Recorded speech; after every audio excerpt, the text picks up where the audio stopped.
ज़िले काउंसिल ठट्टे जो इजलास ज़िले चेयरमैन अब्दुल हमीद पंवर जी सदारत में थी गुज़रियो, जंहिंमें ज़िले वाइस चेयरमैन मुमताज जलबाणी ऐं ज़िले काउंसिल जे मेंबरनि वॾे अंग में शिरकत कई। इन्हीअ मौके ते ज़िले काउंसिल जे मेंबरनि अॻूणे MPA इम्तियाज़ शाह शहराज़ी, शेर खान चांडियो, अकबर बगियाड़, अब्दुल खालिक सुमरो, मंसूर लाशारी, हसनैन सुमरो ऐं सदफ तक़रीरूं कंदे चयो त 1999 खां सिंध खे पंहिंजे हिसे जो पाणी न पियो मिले ऐं सिंध पंहिंजे हिसे खां 40% घटि पाणी खणी रही आहे। उन्हनि चयो त अरसा ऐं IF बि रिपोर्टनि में पिणु हिन ॻाल्हि जी तस्दीक कई वई आहे त हिन वक़्तु ठट्टे, बदीन ऐं सुजावल ज़िलनि जी 50 लख एकड़ एराज़ी ज़मीन समुंड गिड़काए वियो आहे। इंडस डेल्टा में पाणी न हुजण सबबि समुंड रोज़ानो 95 एकड़ ज़मीन गिड़काए रहियो आहे। सामूंडी पट्टी वारा तेलका, जाती, शाह बंदर, खारोछाण, केटी बंदर में पाणी जी सख़्त अणाठ आहे। माण्हू ऐं माल पुञ मरी रहियो आहे, जंहिं सबबि माण्हू मुआशी तौर ते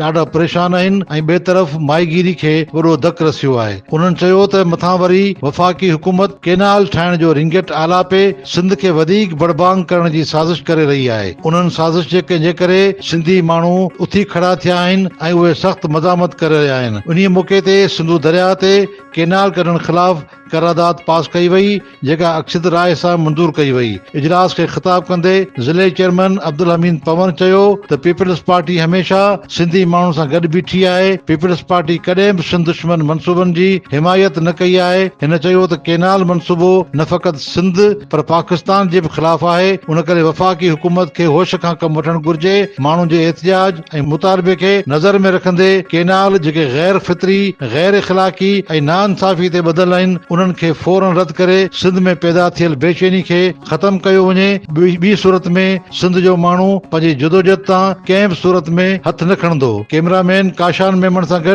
रमज़ान मेमन, पाक डिजिटल मीडिया, ठट्टो।